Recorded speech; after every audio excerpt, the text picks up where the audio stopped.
When Xerox machines first came out about 30 years ago, they revolutionized the way we handle paper. Little did we know that about 30 years later, the same basic technology would evolve into the laser printer, which has revolutionized the way we use PCs. For fast, quiet, high-quality print, there's no substitute for a laser printer. The question is, which one should you buy? We'll try to help you answer that question today as we take a look at laser printers on this edition of the Computer Chronicles.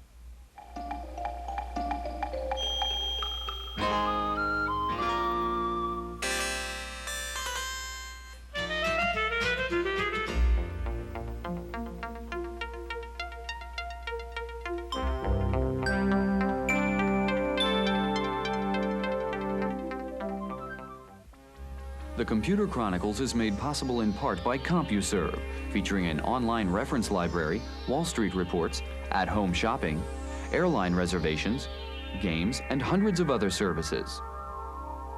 CompuServe, helping people get the most from computers. Additional funding is provided by McGraw-Hill, publishers of Byte. Byte's detailed technical articles on new hardware, software, and languages cover developments in computer technology worldwide.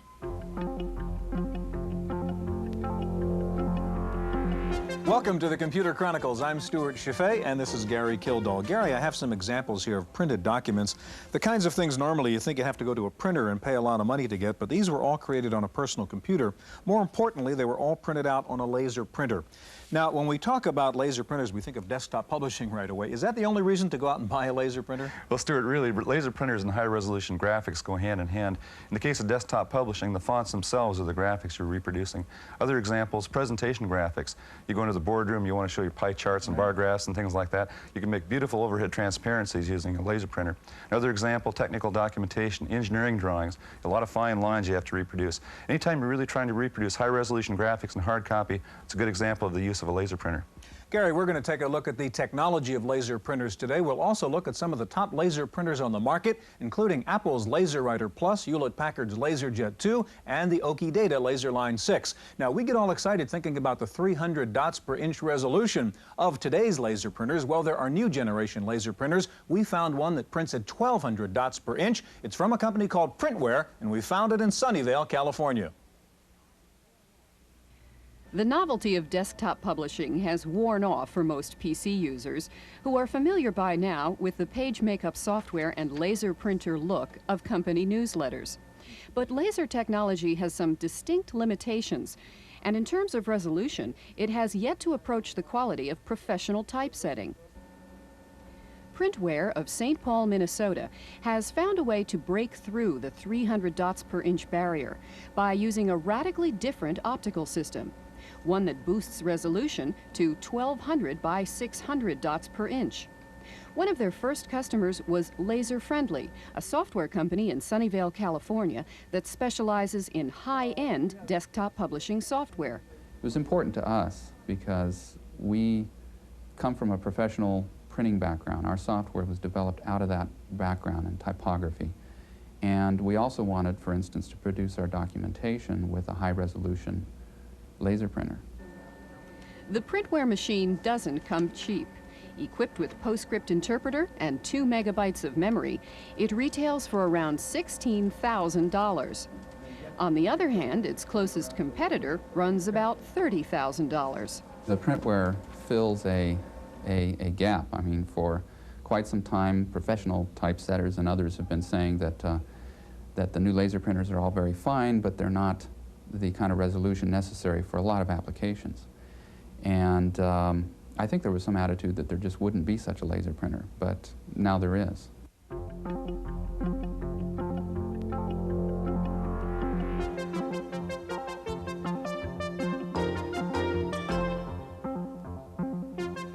Joining us in the studio now is Jim Gable, product manager at Apple for the LaserWriter Plus, and next to Jim is Roy Perry, general manager of Letraset USA, the company that sells Ready, Set, Go. Gary? Jim, this looks more like a copier than it does a printer. What's going on inside a laser printer? Well, it looks like a copier for a good reason. The actual printing engine is a copier. And the reason laser printers have become so popular and low cost is it was based on copier technology. What's going on inside it, though, is it's a copier that instead of having a glass plate and a document, it has a laser beam that goes back and forth.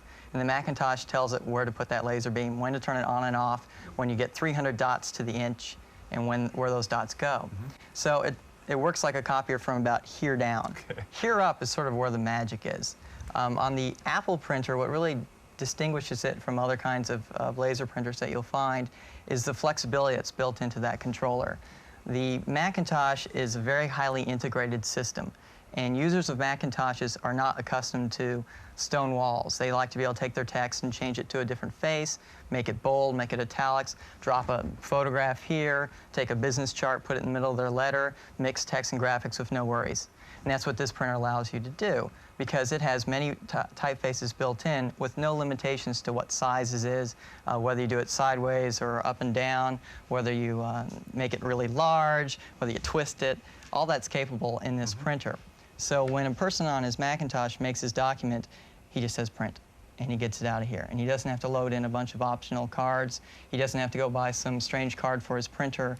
He doesn't have to have a Mac 2 instead of a Mac Plus. They all work the same, and they work off this. Okay. Okay, now when buying a LaserWriter Plus, I mean, there are no choices, that's it, that's the box. And There are two models, and the only difference between those two are different typefaces. Fonts talking are about the LaserWriter and the LaserWriter the Plus? LaserWriter and the Plus, right. And the differences are? Just the number of typefaces that you have built into the computer. And the computer meaning this computer. Right, right. And really the difference with desktop laser printers, fonts have gotten to be kind of a squirrely term. Fonts on a lot of laser printers mean Courier and 12 point or Courier bold. And if you want to do Times bold, you have to go buy a cartridge. Or if you want to do your Times and 14 point, you have to go buy another cartridge. Printers might come with 6 or 15 fonts of that type. Ours isn't that type because every Times Roman, this printer has Times Roman in it, and every character can be printed from 6 to bigger than your page, point size, and you can print Helvetica just the same. When we say you have Times in it, we mean you have it in all styles, all sizes. So if we use their nomenclature to say how many fonts I had in here, it'd be hundreds of thousands. So it gets a little confusing. Can you show us what it looks like inside? Yep. Difference here is that this is very much like desktop copiers work. And the printer from Apple has this removable toner cartridge. So when you run out of toner, instead of dumping in toner and getting it all over your office, you just buy this and snap it in. Also, Jim, what is the price of this? This is $100, and it prints about 3,000 copies. Okay, so it's about a little over 3 cents a copy for the cartridge. And one of the benefits of this also is that a lot of the parts that wear out in copiers or printers are in this. So one of the reasons this is very reliable is because all the parts are in here. Also, as I put it in and out, there are no delicate OPC drums, as they're called, exposed. So I can't scratch it, I can't hurt it in any way. If I can turn to you, Roy, with Ready, Set, Go, of course, that's a product in which people are going to be using laser printers as the output. Could you, number one, print something out? You've got Ready, Set, Go in the Mac over there, or maybe Jim can help us do that. Okay. And explain from a software user's point of view, if I went out and bought Ready, Set, Go, do I have to then have the LaserWriter Plus also to make this work? No, in fact, you don't. The beauty of Ready, Set, Go and working with Apple is that Ready, Set, Go will output to any Apple printer, the ImageWriter or the LaserWriter or the LaserWriter Plus. The other beauty of Ready, Set, Go is that it will output to any PostScript compatible printer. Okay, can you explain what that means, the PostScript compatible? All right, PostScript is a page description language which allows complex text and graphics to be printed by a printer. And this is supported by the major printer manufacturers then for laser printers? It's supported by very many, yes, as well as many people who would make typesetting equipment, such as the Linotronic typesetting equipment. Now, we're talking about the Mac world right now, and Ready, Set, Go is written for the Mac. I mean, what about the MS-DOS world in terms of doing these kinds of applications like Ready, Set, Go? You thinking about that? Well, we think about everything, Stewart. But our basic objective is to be the leader in graphic design software on the Macintosh. We are very pleased with the visual graphic interface of the Mac. Well, speaking of which, there it is. How would the quality differ now between what we just saw here and something that would come out, say, on an ImageWriter? Okay, this is at 300 dots per inch. An ImageWriter would be at 72 dots per inch. And if someone chose to go to what is referred to as typesetting output, it could be 1,250 or 2,500 dots per inch. Depending on who the user is, and what he requires of his final document, different output qualities are satisfactory. In many cases, the laser writer would be used as a proof source by a graphic designer, who then, once satisfied with this page, would have his final copy done in typesetter. Jim, Roy, thanks very much. We're going to move along and take a look now at HP's LaserJet 2 in just a minute, so stay with us.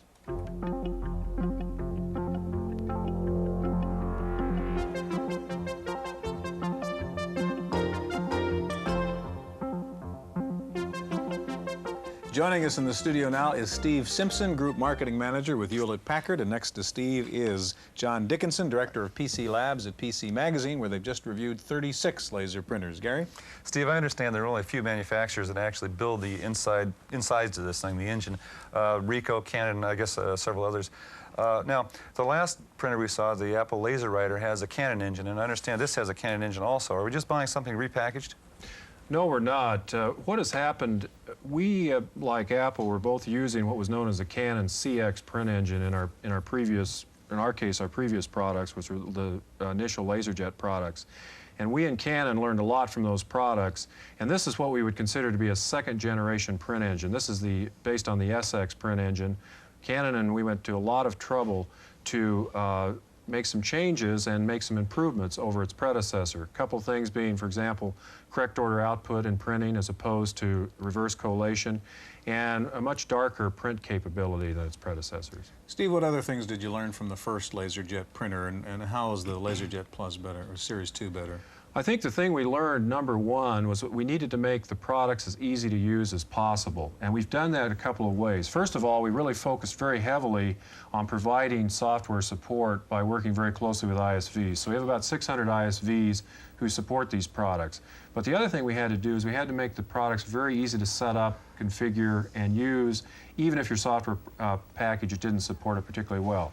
So we did a lot of effort in the front panel, for example. Now you can do all your configuration, even choosing which interface you use, etc., from the front panel. No more dip switches, because those are a problem.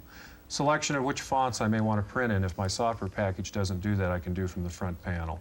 That was really, I think, the key emphasis, is make the products very easy to use and continually improve the functionality and print quality. Steve, where do you see the use of the laser printer in your business? I mean, your customers, what do they look, what kind of a mix do you have?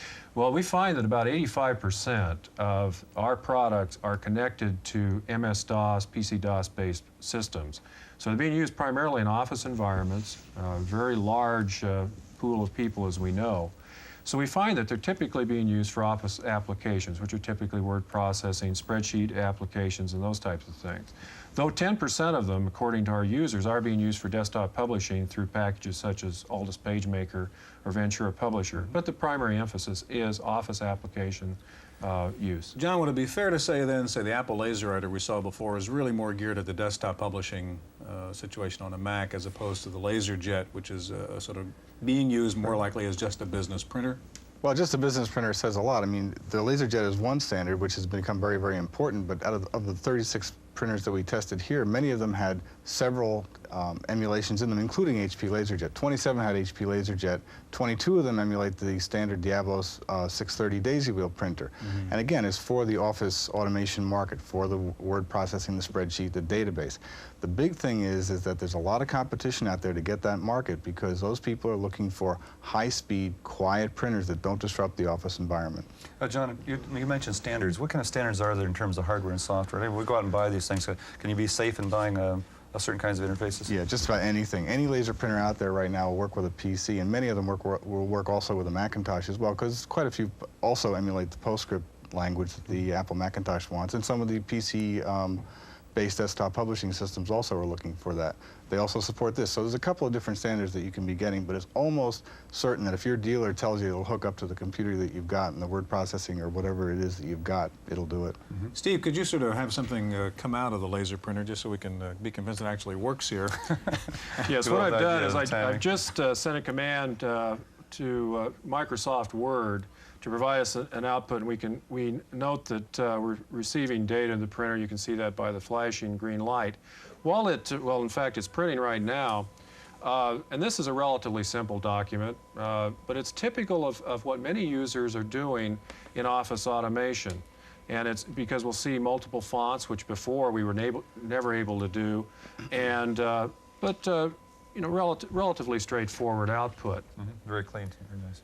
On the other hand, of course, we have users who do want to do desktop publishing types of applications, as this print sample shows, or they may want to do some type of documentation, as this one shows. But again, as I mentioned, we find a very large number of our users are really focused on the Office applications, but they want to make their document look better than the next guy down the block from them. John, there's a big difference in the price of an HP LaserJet and that Apple LaserWriter we saw before. What is the difference? What are you not getting because of the lower price with this one? Well, you're not getting an awful lot of software and processor that's required to run the PostScript language that the Apple LaserWriter is looking for. You're also getting, in the case of the LaserJet 2, you're getting a newer, smaller, less expensive to produce engine that, again, has a lot of the engineering improvements come out in cost efficiency, and you'll see that in other engines, like the new Ricoh 6-page-a-minute engine is quite a bit less expensive than the old Canon engines were.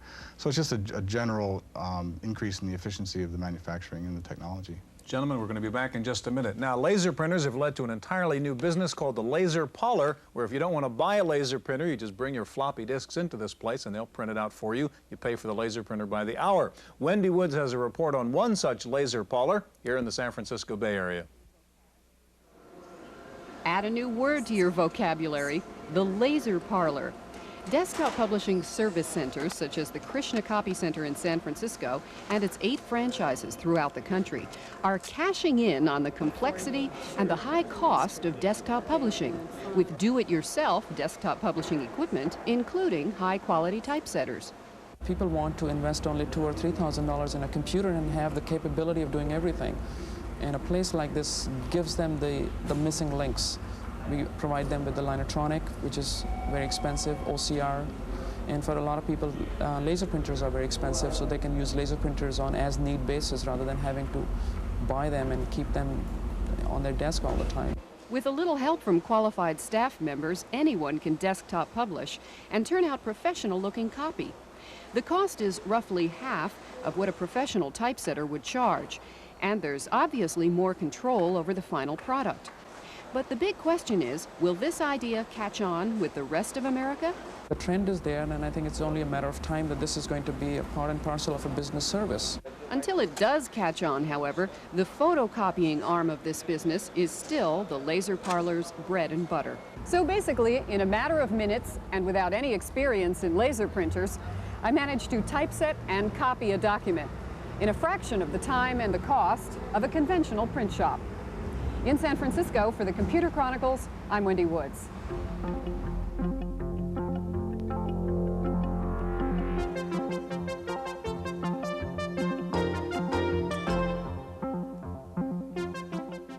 Joining us in the studio now is Charles Kapagan. Charles is Director of Product Marketing with Oki Data. And next to Charlie, back again, John Dickinson of PC Labs. John, in your test here in PC Magazine, you tested 36 laser printers. 2 of them that you ranked very high that were low cost were the Oki Data and the Hewlett-Packard LaserJet Series 2. Why did you rank the Oki Data as high as you did? You have to look at the structure of the laser printer market before I can answer that question, and it's very simple to do. There are printers set up for desktop publishing that normally include PostScript, like the Apple LaserWriter. Then you have another category that is the high-end, really they are typesetting machines like the Verityper, which do 1,200 dots per inch. Then you have a heavy-duty machine like the Genicom 5010, which are set up for large-scale network printing.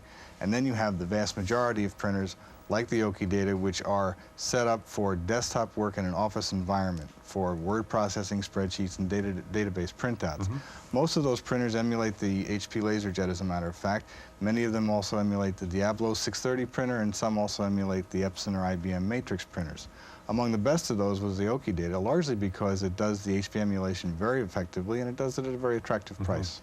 Okay, Charlie, you got rated very high in this PC Labs test. Tell us about the LaserLine 6. Why is it so good? Well, we designed this product not only for the desktop publishing market, but more specifically for desktop presentation. Maybe a subtle difference, but we find most of the users of this class machine want merged text and graphics, want multiple fonts, want large type fonts, and I'll show that with you with our self-test message as it'll come out of the laser here, but really can't afford and are impossible to be trained on the true publishing aspects of this industry. I think the publishing packages, I don't want to demean Aldus and those, they're fine, but they're for a very narrow segment of the market. We designed this product with superior features against products costing much more. And I'd like to show you one of these when the self-test message comes over, and that's the 15 resident fonts in the machine. Most of the competitors have 3 or 7. This machine comes with 15 standard, and it's also got the optional font cartridge, so in the self-test message, you'll get a good idea of the number of fonts available in the machine. And this is what people want to do with these machines. Charlie, you got a couple other things here in front of you. What for example, is this little baby? This is our 3-port interface. This is, as John had mentioned, we are HP Plus compatible, and this particular product allows us to interface to 3 different workstations or hosts. It results in a price of $23.95 for the product, or $2,400, and results in a per-user cost of $800, or the price of a serial impact dot matrix printer. And you have both serial and parallel interfaces Serial as and well? parallel, Okay. yes. What about this? What do you have here? Okay, another concern we had with in trying to make this machine the best machine for desktop presentation was recognizing the migration of the users were really going to be dot matrix and daisy wheel users that were going to come into the laser. Well, we have HP LaserJet Plus for those that had LaserJet compatible drivers, but for all those dot matrix and daisy wheel products, this little piece of software provides instant compatibility for those, so there's no software changes required. Is that provided with the machine? That's free. It's $150 software value, free with the machine. Okay, now also just to get an idea of what it costs for these font cartridges, here you have the, what, 15 typefaces? 15 standard, yes. Okay, and then when the additional cartridge This is one cartridge. This is the Times Roman cartridge, and it's installed in the machine right now, and that's about $149. Okay. There's 4 or 5 of those available right now. Charlie, about 15 seconds left. We have another Oki data set up over there with a little box under it. What's that? This is our new 550-sheet second tray. This gives the user the capability of installing letter or legal size paper and having a wide range of flexibility on his paper input. John, price is going to come down on laser printers still, or are we at the bottom? The price is going to go down, but the end's going to go up, so it's a little hard to say where it's going to wind up. We're under $2,000 now and sort of still going down, but it really will depend on the end. That's our look at laser printers. Thanks for being with us. Hope we'll see you again next week on the Computer Chronicles.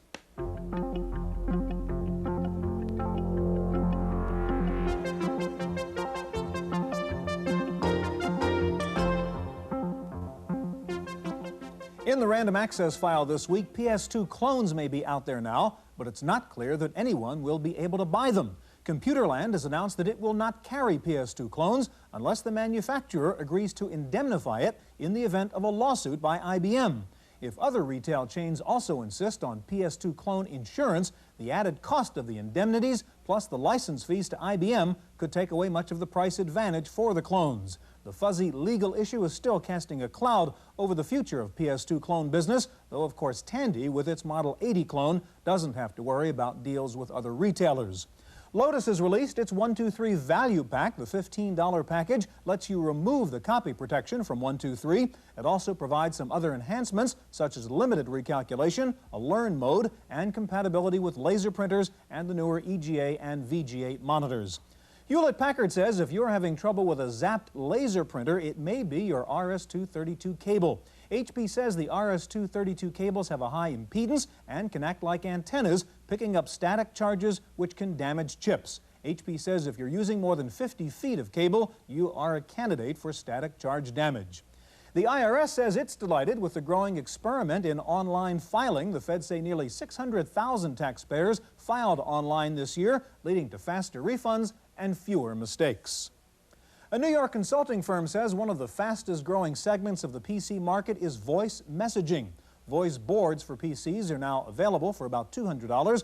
The study says voicemail finally solves the problem of telephone tag, and the study says that even without the problem of telephone tag, phone calls are often inefficient, citing a study which says that 2/3 of all phone calls are less important than the work they interrupt.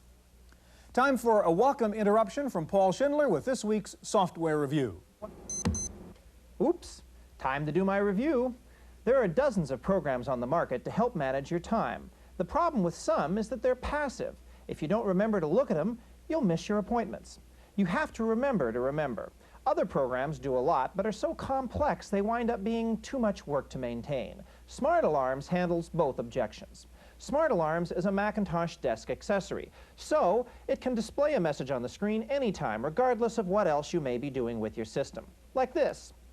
You can then tell Smart Alarms you've dealt with the activity or that you want another reminder and when you want it. If you do nothing, Smart Alarms politely bongs at you every so often until you tell it what to do. It's a bit of a nag, but you're the one who wanted to remember the event in the first place, right? Dead simple and more effective than any other time management system. Smart Alarms for the Apple Macintosh, $50 from Imagine Software in Fairfax, California. For the Computer Chronicles, I'm Paul Schindler.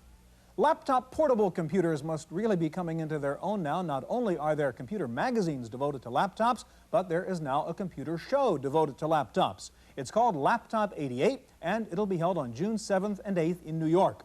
More than 50 exhibitors will be present with hardware, software, and peripherals just for the laptop user.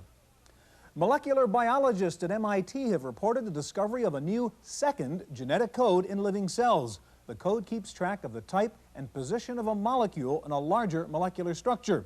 The man who discovered the code, Professor Paul Schimmel, says the logic of it is simple, powerful, and profound, and could provide the basis for a new computer language. Finally, the software game market seems to be alive and well. The Japanese company Nintendo is king of the mountain right now. Its recent release of Dragon Quest III sold out its entire 1 million unit shipment in one day. The trade publication Soft Letter said that caused what was probably the biggest single day of school truancy in the history of American schools. That's it for this week's Random Access. We'll see you next time. The Computer Chronicles is made possible in part by CompuServe, featuring an online reference library, Wall Street reports, at-home shopping, airline reservations, games, and hundreds of other services. CompuServe, helping people get the most from computers. Additional funding is provided by McGraw-Hill, publishers of Byte. Byte's detailed technical articles on new hardware, software, and languages cover developments in computer technology worldwide. Transcripts of the Computer Chronicles are available online on CompuServe. Type Go Chronicles at any CompuServe prompt. If you'd like the CompuServe access number in your area or a free booklet describing how to use online services, call 1-800-848-8199.